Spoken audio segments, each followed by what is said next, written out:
Hello everyone, Alistair Gold here. I was about to start with something completely different, and as I hit record, or just before I hit record, I got my Spotify Wrapped thing, which says that apparently my most listened to song of 2025 apparently is Shakira's Waka Waka. 27 times. I know why. I think anyone might know why if you're a Tottenham Hotspur fan. I think I went through a phase of after that final in Bilbao and the parade. It was just in my brain. It just reminded me of good times, a good evening. And I think I went through a little phase of coming to every single game. And as I walked from Northumberland Park to the Tottenham Hotspur Stadium, I would play it. So it's ended up being my most listened to song on Spotify Wrapped, which I don't know why I didn't actually expect it to be, but there you go. I mostly listen to podcasts, so I didn't really have like tons and tons of music on there, so it didn't take much for it to be my number one, but just made me chuckle before I started this. Right, the game. I mean, where do I start? I suppose your expectations are low when you're going to a certain stadium, especially St James's Park, when you're 10 minutes in and you're like, we haven't conceded yet. And you're like 25, you're like, ooh. And then you get to half-time, like, my word, we haven't conceded yet. And I think that's the way I feel about St James's Park, because, we've seen a fair few absolute, well, without saying a bad word, horror shows is probably the best way to put it. I have sat there in the driving rain, trying to write with a laptop that's progressively getting soaked, trying to write about goal after goal after goal in that Stellini final game going in. So my expectations were almost as low as a North London derby at the Emirates, let's be honest. And somehow Spurs came away with a point in a rather dramatic fashion. And it's funny, in a week where we've spoken about togetherness and the Tottenham players, the staff, the fans, and there being a lack of, I kind of felt like last night in Newcastle was a perfect example of when it all just works together. Synergy. I feel like the plans for last night were hatched not only on the training pitches at Hotspur Way, but also on the trains heading up to Newcastle. I was heading up on one of them, and I could hear like the Spurs fans in the carriage. They were talking about various stuff. I spoke to them afterwards. I spoke to loads of them at the station we got off, and also around the ground, and there was just this there was a lot of opinions, let's put it that way, and lots of really interesting takes on everything that's happened. And Thomas Frank in a press conference ahead of the game had to do a lot of damage repair, I think, because obviously we know what happened against Fulham, the boos, half-time, full-time, the boo in the Vicario, the kind of mocking cheer when he put it out of play the next time the ball came to him, and of course Thomas Frank referred to the people that were doing that as not true Tottenham fans, which was a phrase I heard a lot on the train and from various fans, because it had stuck in their craw. It'd been something that had irritated them, especially those who travel around across the country. But actually, and I should say that was what he clarified it as in his press conference, not the next day, ahead of this game, that it wasn't, he wasn't saying it was about the booing. It was about mainly the that mocking cheer of the next time he did it. That was the one that kind of really annoyed him, and he didn't feel it was helpful to the player. So yeah, there was a little bit of backtracking and a little bit of kind of "I love you, fans" in terms of, he said Tottenham Hotspur is nothing without the fans and stuff, which is true. Of course, it's not. But like I said, I think some fans that weren't even doing it were kind of just irritated by those words. It is when you are someone that is paying out the extreme amounts of money that away fans do, and they're going here, there, and everywhere, and they're going to European games, and some of them even go on the tours in the summer as well. But the thing is, when I spoke to many of them, they kind of agreed in some parts with what Thomas Frank said, in that they felt, he didn't feel this exactly, but they felt that the boos at half-time and full-time were justified because, as I've said previously, you're paying Michelin-star restaurant prices and you're getting served a Happy Meal. It's not what you've kind of paid for. Although I know football, you never really know what you're going to get. It's a bit of a lucky dip. But what a lot of the fans, pretty much everyone I spoke to actually, said that the singling out of Vicario was wrong. And the ones I've spoken to hadn't taken part in the booing, interestingly enough. And they said, some of them actually said that they'd had words with those around them that are doing it and saying, this isn't helpful, that's not going to do anything for us, which I thought was quite interesting. And I wonder whether that away kind of faithful, as it were, there's a little bit, I don't know, I guess they're different because they're locked into it constantly. And another thing that I thought of was that, I know it's a simple, silly little thing, but like Vicario's parents, they're quite a popular kind of duo among the away faithful. They travel to almost every game. They're amongst them. They've kind of taken them in as two of their own. And I wonder whether that kind of just meant it didn't sit right for some of those people to do that to Vicario when they know the context and they know his story and they know what he's come through, from and the way he's battled through up the divisions and stuff like that. And he is a guy that is a fighter in life. And I think that's, funny enough, leads on to what we're going to say, is that every time he's had a bad performance or a mistake in a performance, pretty much almost every time in the next game, he is terrific. There's something about his character that really does kind of battle through those moments. And, I think that was, in essence, funny enough, the thing that he was kind of getting mocked for, the putting it out, kind of showed that he was willing to do what he had just done and fix it and do it the right way. He wasn't scared of coming out and making a brave decision again. And I felt like among the fans, there was this real resolve, the ones I spoke to and listened to in the carriage while I was working away on the way up, was that kind of also, we're going to show you what a true fan is. And there were a few chants I could hear them preparing about, their loyalty and stuff like that. And it worked. It worked a treat in a weird way. 3,000 of them or so went up there, and the St James's Park is one of the noisiest atmospheres. It's a terrific atmosphere when they get rocking. It really is. I'd say few actually in the country can match it for the kind of the all-round noise you hear. It's that kind of ground. But I could hear those Spurs fans all night. Absolutely all night. I could hear them going and singing their chants and everything. They made 280 miles, that trek is up there, and they were absolutely magnificent. As you'll often hear me saying these, they are. That you can always hear them wherever you go. And what I loved was they kind of felt like they wanted to reach out to Vicario in a way. And as soon as Vicario made a save in the first half, I think it was from Lewis Miley, a low-down save, they just started to sing his name, Vicario, to the old, Antonio Conte one. But using Vicario instead of Antonio, it's one they've used around the stadium before. And I felt it was just a little moment. It just kind of says, like, we got you. Don't worry, we've got you. And I'm sure he's got a strong enough character that hopefully he would have done fine anyway, but that can't do anything but help him to have that backing. And it was really nice to see. And he kind of pushed on. He made 4 saves, I think it was, in the match. Look, he couldn't do much about Bruno Guimaraes' curling shot. It was a very nice shot into the far corner. Nor Anthony Gordon's kind of blasted penalty 15 minutes later. And it's interesting, in the days before, the Italian media have linked him with a move to Inter Milan, who've had this long-term interest in him.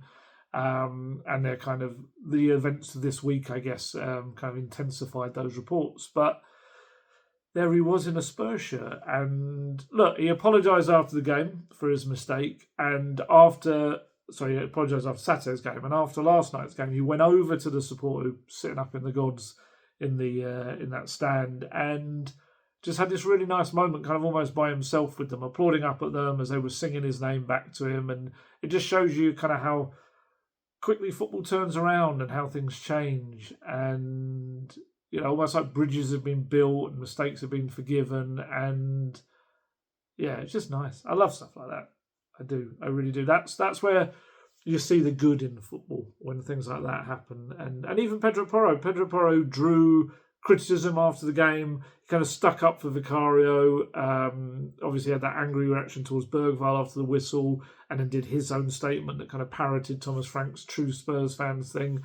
And he came over and he applauded the fans as well. And he kept kind of doing this on his heart as if to say something to them. I don't know exactly what it was, but it was just kind of like I say, the togetherness was there. And look, it's not rocket science. The team gave everything. The team tried. It wasn't a great performance, but they fought and they never gave up. And that's the minimum that the fans are looking for. And if they see that, they're kind of going to give it back. But to be fair, like I said, they were note perfect from the start, the away fans.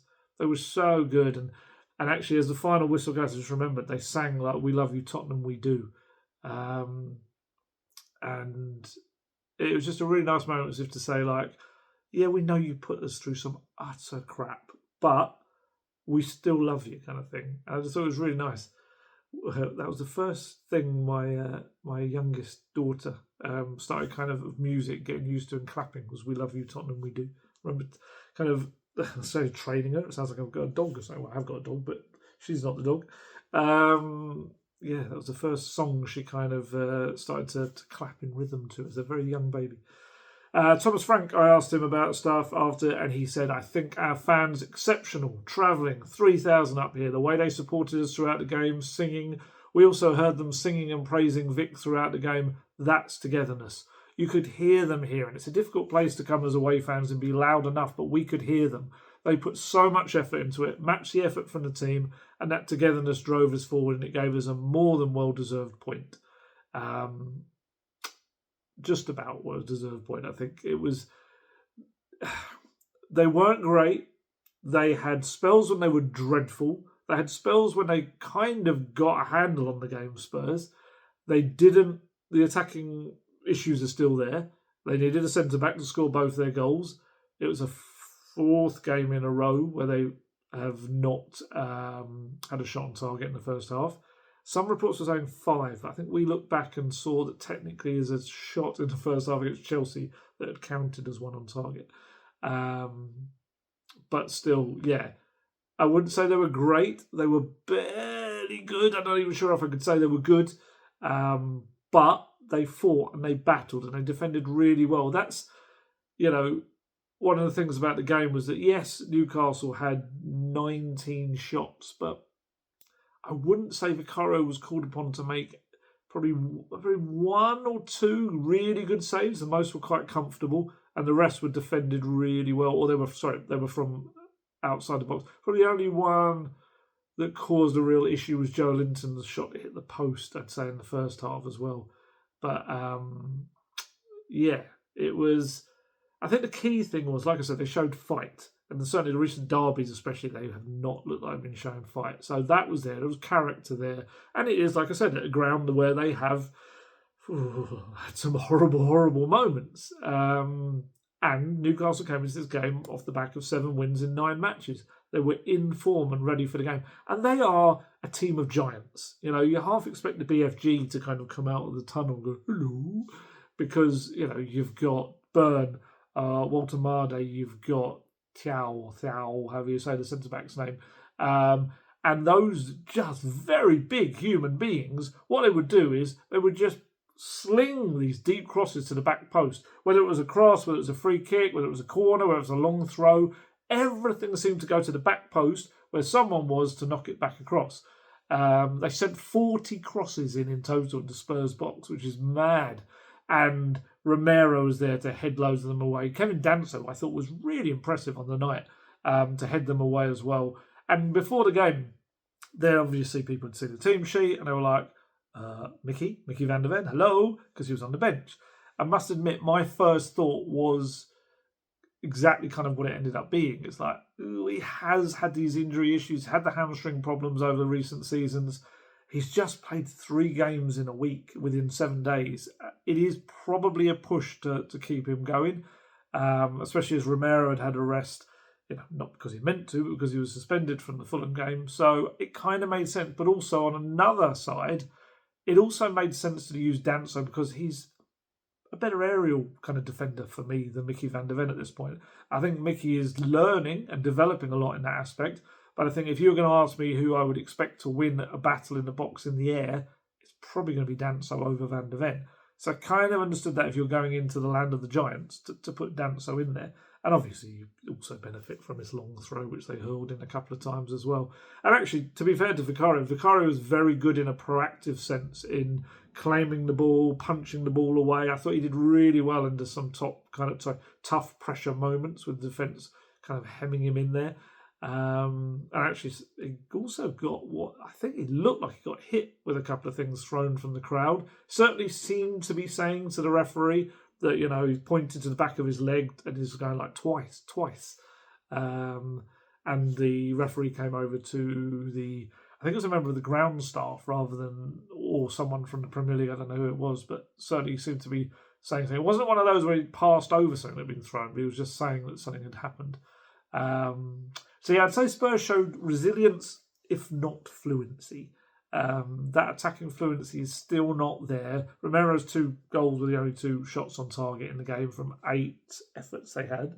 And it feels like 4 months into the job, Frank still doesn't really know the best system or lineup to get the very best out of his attacking players. We had Brennan Johnson back last night. I think it was his first start in, just under a month, I think. Do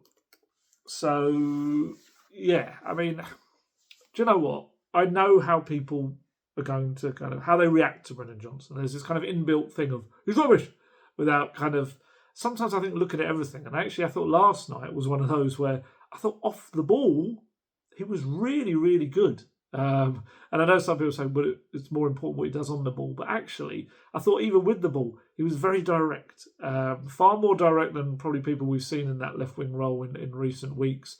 He caused Tino Livramento quite a few problems. There were a few times he kind of knocked the ball past him and ran past him, which is like, yes, that's what we've been waiting for. Do that more often. He did one really early run and low cross. It was just cut out at the last moment. I'm trying to think. I think it was maybe Kudus it was going to. And he just kept making these real goal-sniffing runs behind the defence. Because look, if you do have a land of the Giants and you are trying to the best way to get behind them is to literally do that, is to run in behind them, because they are going to have a slower turning circle. They are going to find it a little bit more difficult to get to these nippy players. And he kept doing that. He made these really well-timed sprints. I'd say I probably counted about 3 of them in the first half alone. And constantly, either Porro or Kudus would look up, see him and go, nope, and they would just pass back just amongst themselves. They've got this habit, a really bad habit of, I can't get across him, so I'm just going to pass it to you, Mo. Oh, okay, I can't get across him. Pedro, do you want it back? And that's just what they'll do. They'll just watch it. You'll see it in games. They just constantly knock it back amongst themselves, and it gets the ball nowhere. And there are a few times where Johnson would get through and he'd just be like, why are you not handing it? Why are you not giving it to me? I'm on a plate. I'm free. Put it through. And Porro's certainly got the ability to do that. We've seen him pass like that. So, yeah, it was really annoying because he does have that inbuilt instinct of knowing when to arrive in the box. Someone on social media, when I kind of tweeted about that, said, I wouldn't want to give the ball to Johnson either. What's he going to do with it? And it was like, he scored 22 goals in the last, year or so of football. He knows where the net is and he knows when to make those runs into the box. That's why. It's when people say, take away his goals and what does he do? You can't take away. Goals are the most important thing in football. And I know people just decided they don't like him. And I feel like Thomas Frank has said this season a few times, the goals we've lost from last year, and he says Solanke and Son and stuff like that. He's got a guy that has scored those 22 goals, 18 last season, 4 in this so far, despite not restarting many games. And he's not using them. And he's a guy with a real instinct for goal. I still would love to see him as a support striker. Play him off Randall Colomawani at the moment, if need be. And he had to go off. He looked a little bit stiff, kind of achy as he went off.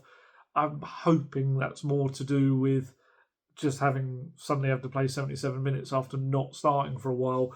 There was one late ball across. We didn't seem to be able to move as freely as he wanted, but I'm sure everything's fine with him. I'm sure it is. I hope so anyway.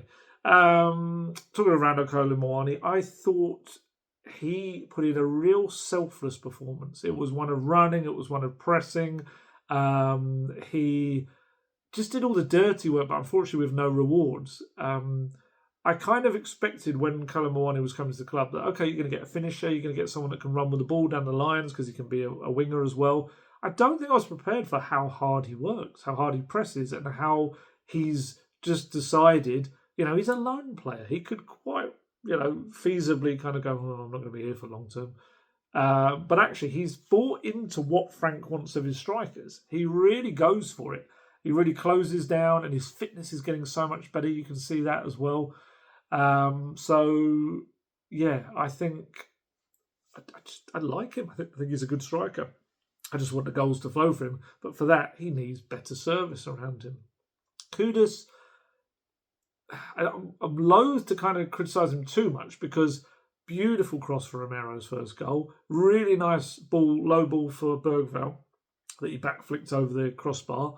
And nobody's got more assists than Mohamed Kudus in the Premier League this season. He's got 5, same as Bruno Fernandes. So I'm loath to kind of criticise in that respect. But what I would say is he does blow hot and cold in games. He really can. He can have a little period where he looks unplayable and he will constantly absolutely fly past the fullback. And then he'll have this points where he just doesn't do anything. And like I say, he'll just go back and forth to Porro and they don't really go anywhere. And he actually last night had a couple of iffy moments around his own box where he just started juggling the ball. And it was like, what are you doing there? Don't. Oh, he's lost it. And he put him in twice. I think he put them into some problems. And like I said, I'm loath to criticise him because I do feel like there's a huge amount of quality in what he can do. But I do feel maybe it's because he's taken on the load of being like the main creator when he's not really that kind of through ball type playmaker creator. He is more of a cut inside creator. He does do the decky, doesn't he, of cutting inside and curling it in with his left foot a lot. I do wonder whether, do you maybe try Brennan Johnson on the right where he's more natural and play Kudus on the left and see how that would work? It's I don't know if we'll ever see that or whether Thomas Frank will try that, but it seems mad when you've got someone that clearly knows where the goal is, get him in there and get someone that can beat their man and pull the ball across, they might score some goals. I don't know. I just don't know. Bergvall played as a number 10 in what was kind of like a 4-2-3-1 formation, and he worked his socks off. He's got a current fascination with back heels. You might have noticed that. He keeps playing his little passes. Obviously, the one that Archie Gray set up the goal for Richarlison for the first goal against PSG. But also, there's quite a few flicks in the game. Actually, Brendan Johnson, that was one thing that I think was frustrating fans, that he does do some little flicks and stuff that don't work. Bergvall tried to flick a back heel, as I said earlier, from Kudus' low ball, which just went up and over the bar. Would have been a lovely goal had it gone in. But yeah, I thought he was good, but he's not a 10 at this point in his career is playing these through balls that you need. And then you've got behind you, or behind him, Pat Matasar, Rodrigo Bentancur, who worked hard, but they're not progressing the ball forward very much. That's not really what their game's about. Sarr can be a runner.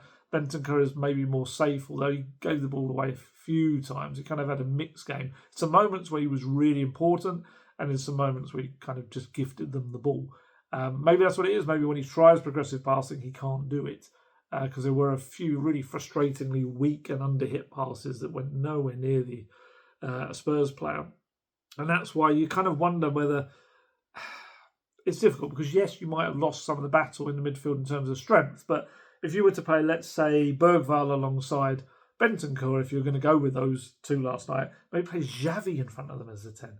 And Xavi can play those through balls. He's a £51 million playmaker that has started on the bench the last 4 games in a row. And it's obvious he wasn't Thomas Frank's first choice. His first choice was Morgan Gibbs-White. Perfect, it would have been. He was chasing him for years. He wanted him when he was at Wolves. Absolutely fit his system like a glove. And then we had the whole Eze debacle. And then came along the opportunity of getting Xavi Simons. And it's not to say he's a bad player in any stretch of the imagination. He's a terrific, talented young 22-year-old player. But clearly, I think he's almost like he's still trying to win over Thomas Frank, which shouldn't be the case when you're spending £51 million on a player. But I do feel like when he came on the pitch, suddenly the ball started getting into the box. He started to play little 1-2s, little flicks and tricks to get kind of other players could play off of him. and the ball would go into their path and they could get into the boxes. Doggy did it a couple of times. And yeah, little lofted balls into the box to try to find whether it be Cullen Moani or Kudus or whatever.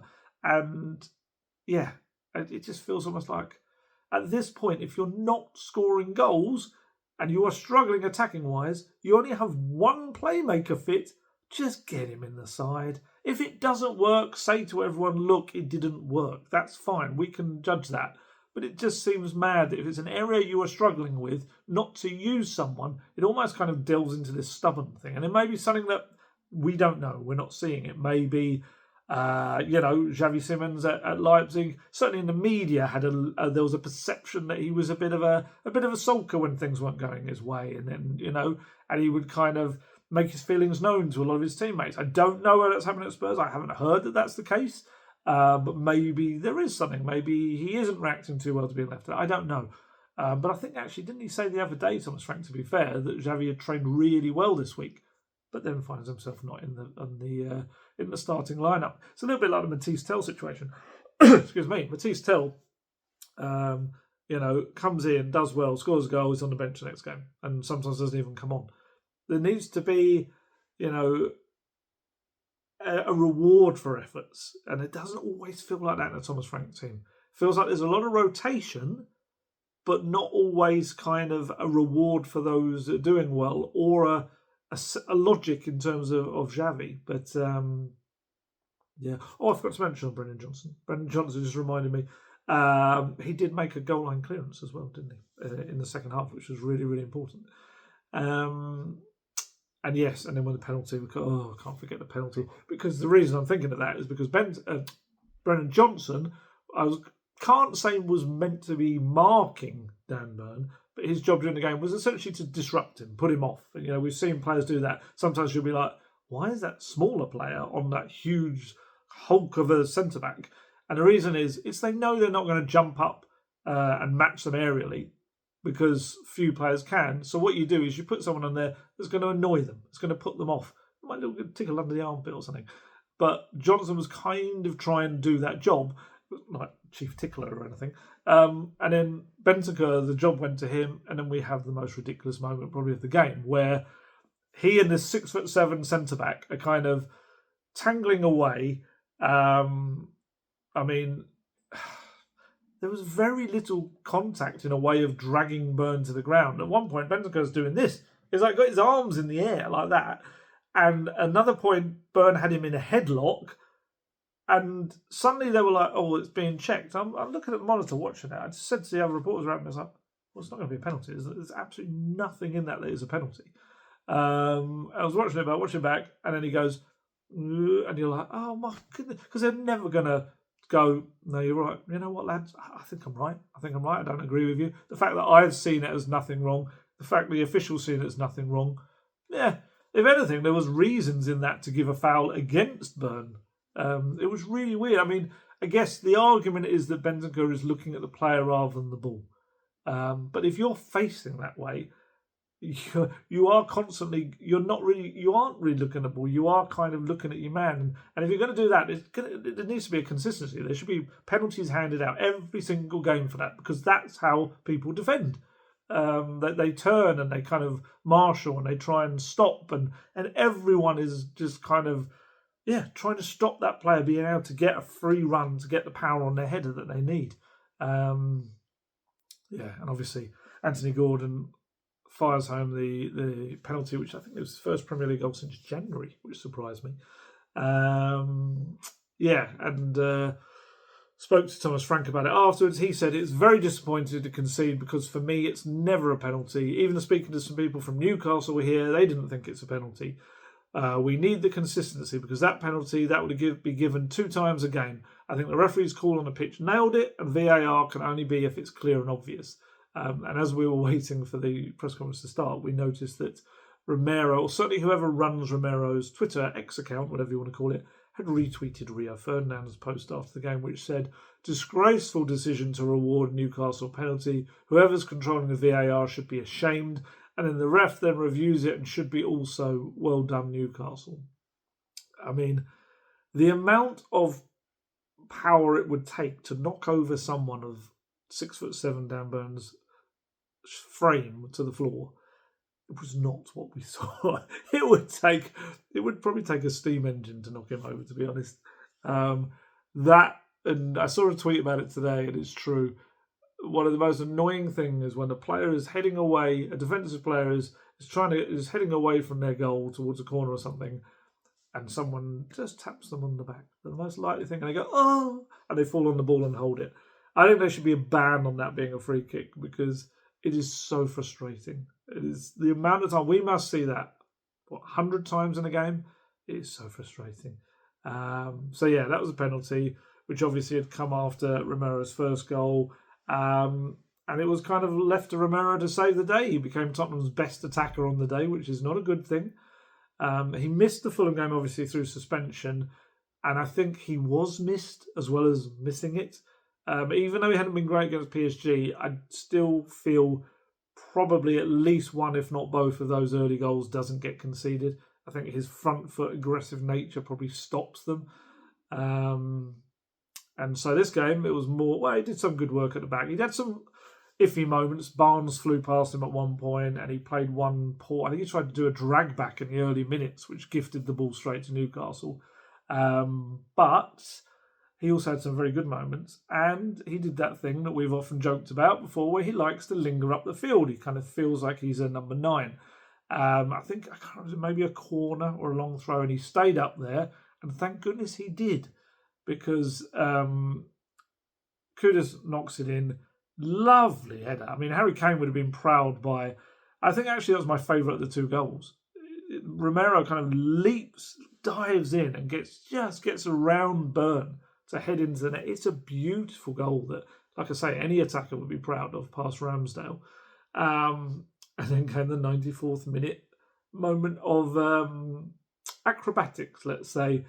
He kind of fell to the floor. He was in this mass of bodies, wasn't he, as Ramsdale punched it up in the air. But he gets up so quickly. His reactions are superb. Leaps back, spins around, and as I was about to come on this, watched a beautiful slow-mo replay of it as he kind of launches into this overhead kick. Ball hits his shin, full Rooney against City style, and then it bounced. I think it gets a slight deflection as well on the way through. It goes by about 5 different Newcastle players who just watching it go past them. It makes some wonderful cinema, slow-mo cinema, and yeah, bounces into the corner of the net. And it was Romero's first Premier League goal since August last year, which surprised me, against Everton. It was his first away goal, the first one was, since September 23 at Burnley. It's weird, in my head I was thinking he scored more recently than that, but they're non-Premier League goals, the other ones. And actually another little stat for you from Opta. It was the first time Romero scored more than once in a game in his 199 appearances in Europe's Big 5 leagues. So that's Italy and the Premier League. After scoring, he went off to the fans and a little bit of classic Romero, did like Guimara's kind of celebration thing, hands behind the ears, which he had just done obviously in the 71st minute at the other end of the pitch. I say just done, about 25 minutes before. And it just continued a little spat that Brazilian and the Argentinian have had. You might remember the friendly in South Korea, Sonny's final game. There was a bit of a coming together with Romero's grabbing him by the throat. And yeah, it kind of continued. And Thomas Frank, I asked him, what was one of my questions I asked him? It was a really short press conference because the Newcastle journalists had no interest in Thomas Frank whatsoever. So I did that classic thing that you might have heard me say before, where I'll ask a few questions and I'm like, should really let the rest of the room have a go. So Jack Pickbrook from The Athletic did a couple, and then he stopped in the same way, and it was like about to go because that was it. But thankfully someone else asked a question, and I checked on Destiny because Destiny was limping a bit towards the end, and apparently, he said he thought he was fine, he hadn't heard anything. But I asked him about Romero and what's it like to have a striker that's essentially a centre-back and to score a goal like that at the end. And he said, the perfect bicycle kick, hit the shin, aiming for the bottom corner, But yeah, let's start by praising Kuti. I think he deserved that for all the top performance, defending on the ball, coolness, calmness, duels, and then getting up there and scoring 2 goals. I think the bicycle kick will most likely get a little bit more praise, but I think the header is more exceptional. But the way he does that is better than many strikers. Exactly what I said. And I had said that before he said it, because I said it to someone in the press box. Not that you have any proof of that. Romero asked afterwards, and he dropped a little bit of a little name drop in there. He said, I train every day with Leo Messi in the national team and I watch him. It's a beautiful game. Essentially, Romero saying, I'm Messi-like. And he said, it's important to get a point. In the last 3 or 4 games, the team knows it's not been good enough. Today, the mentality to play like this, altogether, it's a difficult time, but especially in this game, I love the mentality. Actually, you could tell me in the comments, did he do that in English? Someone told me he did it in English when he was speaking to Sky after the game. I haven't watched it yet. I just got the quote sent to me. Yeah, which would be great. That's what I kind of asked for in the previous video. I know he did a little bit for Spurs to camera, which was in Spanish, but I don't know whether that was. So do let me know if you watched the game. Did he speak afterwards in English? Someone said he did. And Thomas Frank was asked, it was actually Jack from the Athletic, said, like, you've got players like that, really proactive, important players. How important are they in clutch moments like that? And he said, look, we can set everything up nice tactically with good principles and all that and try to do it. And that's the foundation. Hopefully we can make a great team from that. But, you know, sometimes it's decisive actions from key players. And Kuti definitely did that today. And like I said, Bruno Guimaraes and Kuti Romero, yeah, they renewed their acquaintances, certainly. After the final whistle, I think probably the Newcastle man had been irked by the Argentines' rather mocking celebration. And he threw, let's say, a couple of 2-fingered salutes his way. And it looked like it was going to spark into something quite problematic for the Spurs captain because they started to get closer and it looked like they were about to go head-to-head.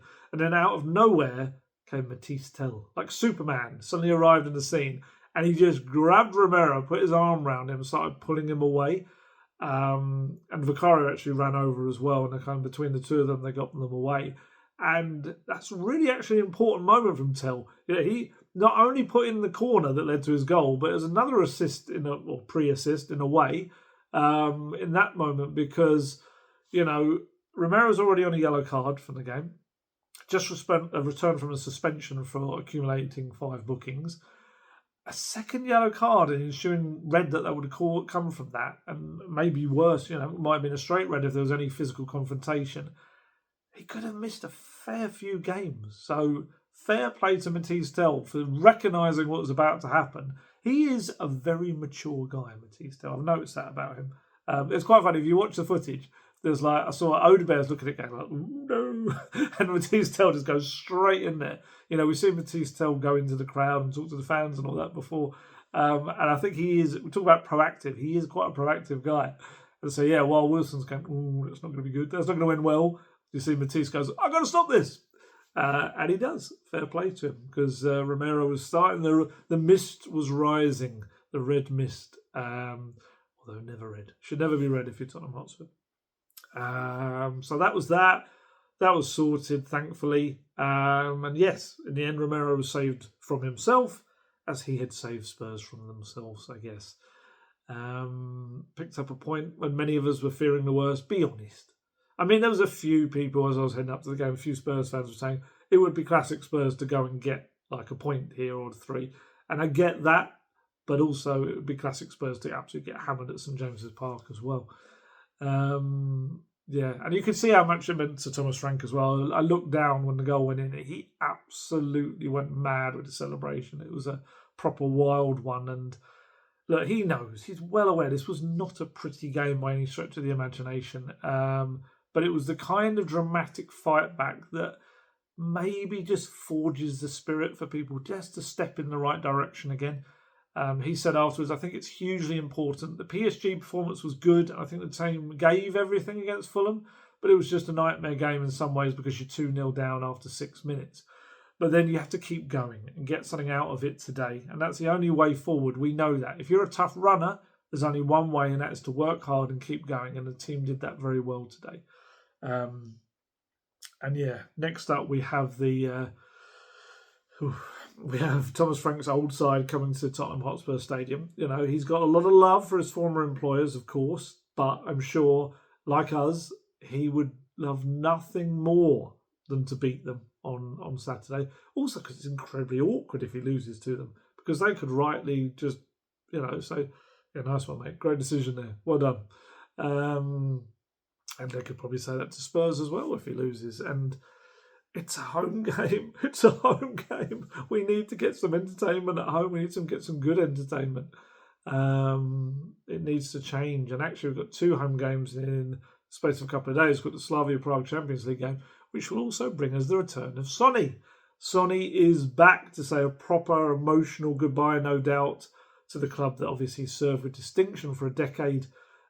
If you're not aware, Sonny has been in MLS, LAFC, 9 goals in 10 games. Their season just ended with a playoff defeat. And look, while I know the time was right for Sonny to head off, he just done what so many couldn't do before him. He'd lifted the trophy as captain, finished his decade in style. I think Spurs definitely could have done with his quality at times this season. They really could. Even though he wasn't at his best last season, and there'd be reasons for that too, I think, there's no denying they could have done with him. And it'd be interesting because, he's going to see a lot of familiar faces, but he's also going to find a different Tottenham team to the one he left in some respects.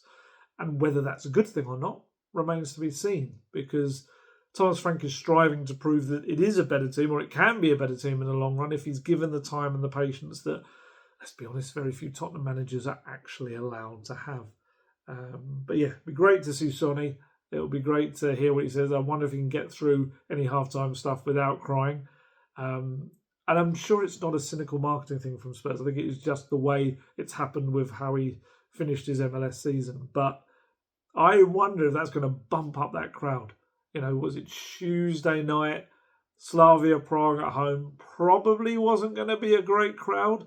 But I wonder now if loads more people go, do you know what? I want to see Sonny's goodbye. And they come and see him. It'll be quite interesting to see whether that bumps it up or not. We'll find out on Tuesday night. But yeah, so Spurs have ended this run of defeats. Did it with a point we probably weren't expecting at Newcastle. Not a great performance. Still so much to do from an attacking sense. And just hopefully they can harness it into something better. And I do really wonder what the atmosphere is going to be like on Saturday against Brentford, because 3:00 kickoff, it can go either way with those games, those kickoff times. And I'm intrigued to see how the home crowd react in terms of, are they going to kind of be annoyed at the players? We had this little halftime thing again where the players huddled and came off together, which I don't think is, people are taking that as a slight against the fans. I don't think it really is. I think it's just showing their togetherness. So are the home crowd going to still kind of have a bit of a tetchiness about stuff? And especially if the team has a setback in the first half, are they going to kind of get annoyed by that, or are they going to try and kick them on? And also, speaking to some people from other clubs, there's been some criticism of Spurs fans and them kind of, they're like, our club would never boo our own players and stuff like that. So I do kind of get this little perception that the Spurs fans are kind of being judged from the outside as well. So it'd be quite interesting to see how they act. And look, you know what I say, especially the away fans. And away fans are just magnificent wherever they go. But that home stadium, it can turn. It can turn in a kind of a... And yes, I know that the football kind of helps it on its way. But sometimes that crowd can kind of... It can become a difficult place to play rather than a good place to play. And 100% that is not me saying that the crowd are at any fault. Not at all. The performances on the pitch have to be far, far, far, far better. They are responsible for defeats. But yeah, as Thomas Frank said, far more eloquently, Tottenham Hotspur is nothing without its fans. And that's absolutely true. They can play their part. And I'm just really intrigued to see how they react. My gut tells me they're going to be great. And it's going to be a really good atmosphere. That's what I hope anyway, maybe.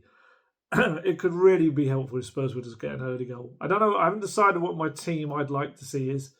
I think because I think he'll make rotations. I think Van der Ven will come in. I think Paulinho will come in. I think Spence will probably come in because you're running a risk maybe with a doggy and his knee of potentially of playing him so many games in a row.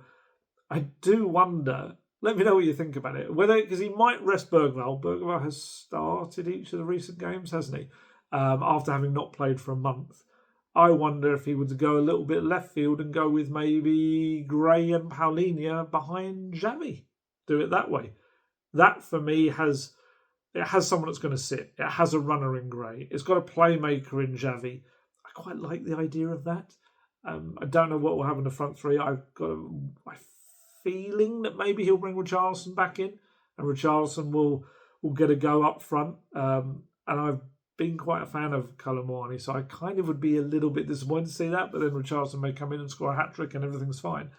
So I'm intrigued to see it. Odebert hasn't started matches either recently, so there's a lot of things he could do with that team, but just got to be more creative, got to be more proactive, and of course they're going to be facing a lot of the tricks and ways of playing that he set up himself at Brentford.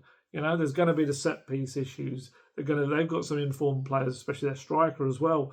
There's going to be some real physical battles out there on the pitch. So, yeah, please Spurs, please use this late comeback equaliser as a spur, if you'll pardon the pun, to push the team on. Don't let it just be this little kind of blip in otherwise, pantsness. Because they are still only 3 wins in 14 games, which is not good enough. It needs to begin. You've got the chance of some momentum here. Momentum. You get the point at Newcastle. If you could beat Brentford, if you could beat Slavia Prague, then you're suddenly kind of up and rolling. And then what is it? Trip to Forest is it next?